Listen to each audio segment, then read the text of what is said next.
नमस्कार दोस्तों, मैं युशिरा सिंह। स्वागत है आपका मेरे चैनल में। दोस्तों, आज की क्लास में हम लोग पढ़ेंगे उत्तर वैदिक काल। ठीक है, इसका समय काल 1000 से लेकर के 600 ईसा पूर्व तक माना जाता है। ठीक है फ्रेंड्स, ऋग्वैदिक काल हम लोगों ने पीछे पढ़ा, अब उत्तर वैदिक काल को आज से हम लोग पढ़ेंगे। ठीक है, चलिए। ऋग्वैदिक संस्कृति की पृष्ठभूमि पर ही उत्तर वैदिक कालीन संस्कृति का विकास हुआ। ठीक है फ्रेंड्स, मैं बोलता जाता हूँ, आप लोग नोट करते जाइएगा। ठीक है, क्योंकि बहुत ज़्यादा व्हाइट बोर्ड पे लिखवाना संभव नहीं है, इसलिए मैं बोलता जाता हूँ, आप लिखते जाइएगा। जो चीज़ें ज़रूरी है उसको समझते जाइएगा और ज़रूरी चीज़ें आप जो है नोट कर लीजिएगा। ठीक है फ्रेंड्स, विकास हुआ। आगे देखिए, इस काल का इतिहास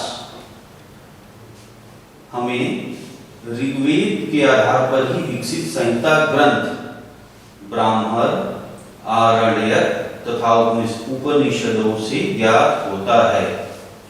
ठीक है, पीछे के वीडियो में हमने आपको बता दिया है एक एक करके एक एक पॉइंट। ठीक है फ्रेंड्स, इसको आप समझते चलिए। और अगर आपने पीछे के वीडियो नहीं देखे हैं तो उसे आप देख लीजिएगा।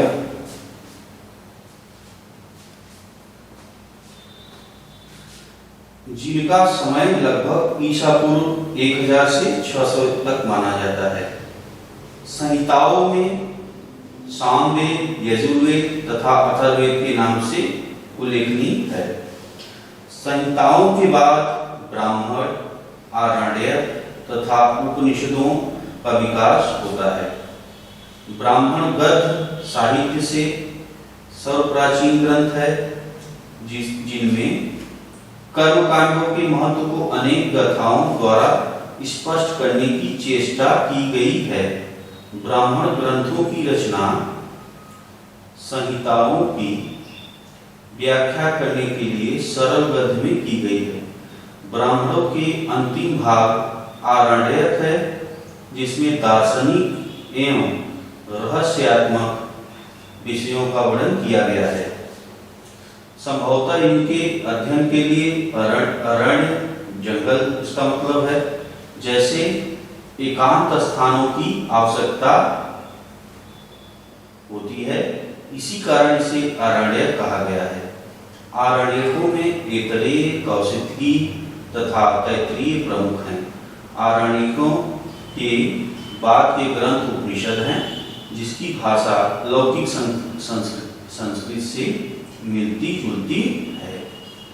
उपनिषदों में हम वैदिक चिंतन का चरम विकास पाते हैं। इसी कारण इसे वेदांत भी कहा गया है।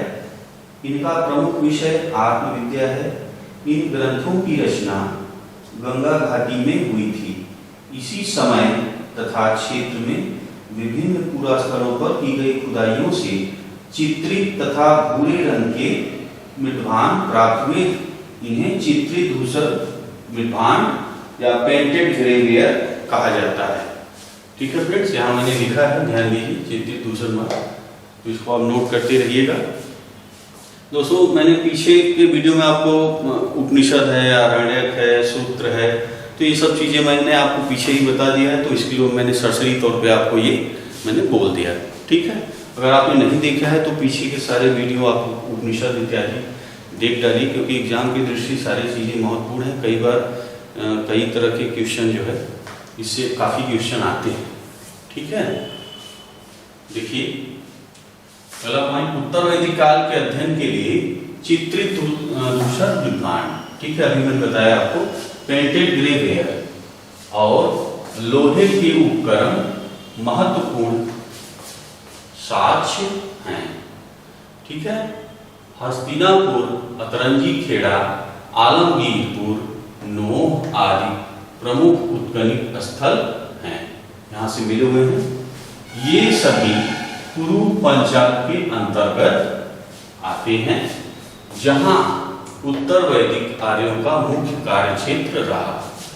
यहाँ से लोहे के बने बाड़ा मतलब आप लोग समझ रहे हैं दोस्तों, जो बाण होता था उसके ये वाला सिरा, बर्छे, फलक आदि मिलते हैं। आगे देखिए, उत्तर वैदिक कालीन राज्य गांधार, कैकेय, मद्र, मत्स्य, कुशीनगर, कुरु, पांचाल, कोसल, काशी, विदेह, मगध और अंग।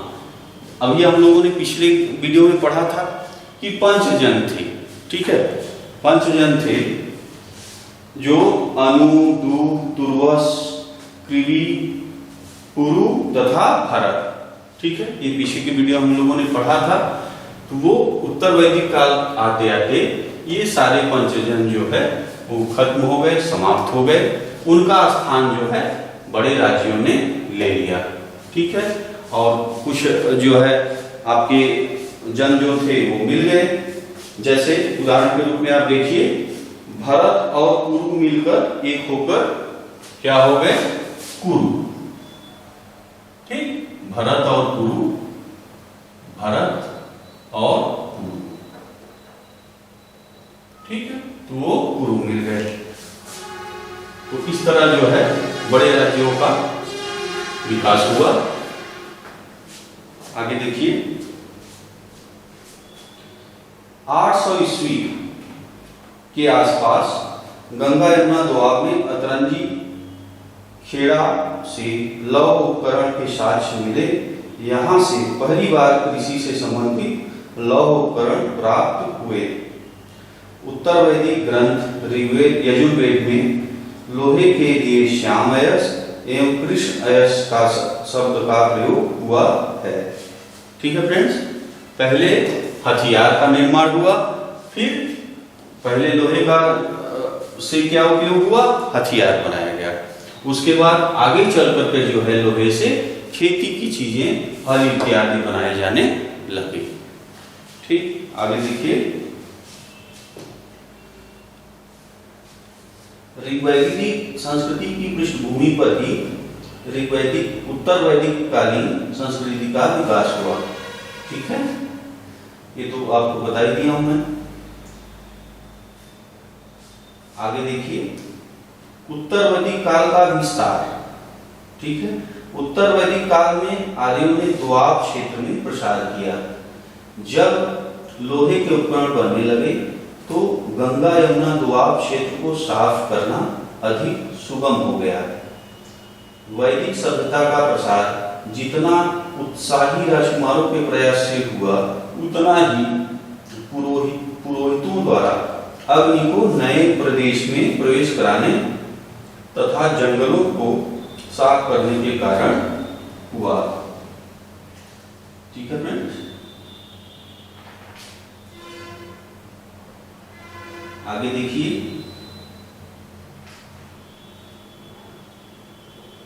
एक कथा है जो है विदेह माधव की, ठीक है। विदेह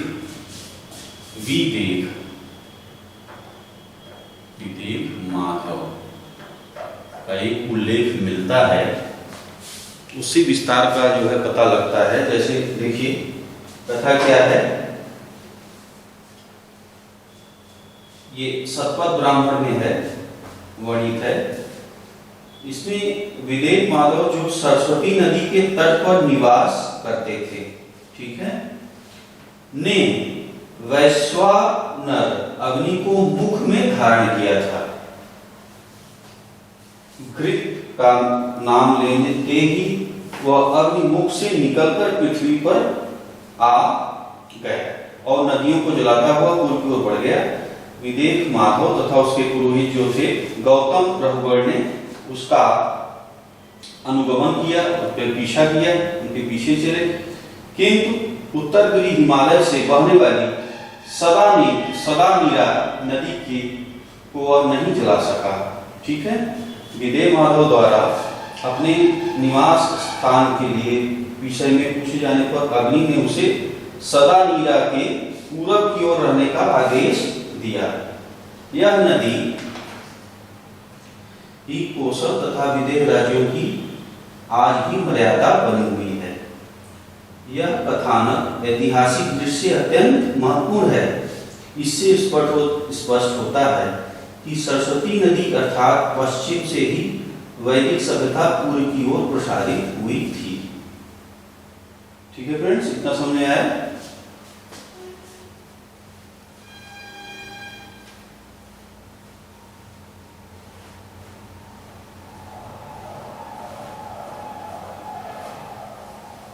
बाकी मैंने आप लोगों को पिछले वीडियो में ही मैप के द्वारा अच्छे से बता दिया है, समझा दिया है।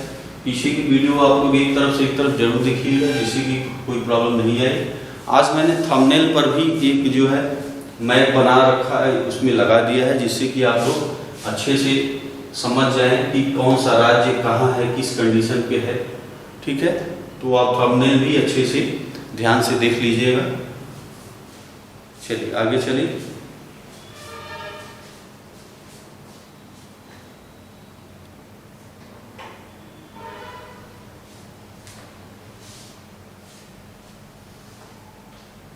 पश्चिमी उत्तर प्रदेश में आर्यों का सामना उन लोगों से हुआ जो तांबे के औजार एवं गिरवी रंग के मृदभांड का उपयोग करते थे।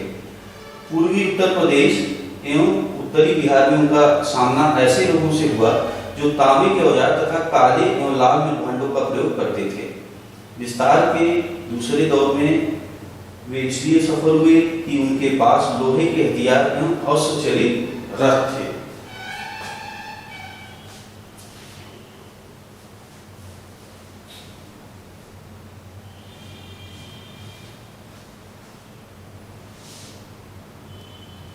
मध्य द्वीप में कृवि एवं तुर्वस आर्य शाखाओं ने मिलकर पंचाल राज्य की स्थापना की। ठीक है, इसके महत्वपूर्ण शासक प्रवाहन जैवली थे, जो विद्वानों के संरक्षक थे। पंचाल अपने दार्शनिक राजाओं के लिए प्रसिद्ध है। उपनिषद में एक स्थान पर कहा गया है कि कुरु जनपद में कभी भी ओले नहीं पड़े और न ही टिड्डियों के उपद्रव के कारण अकाल ही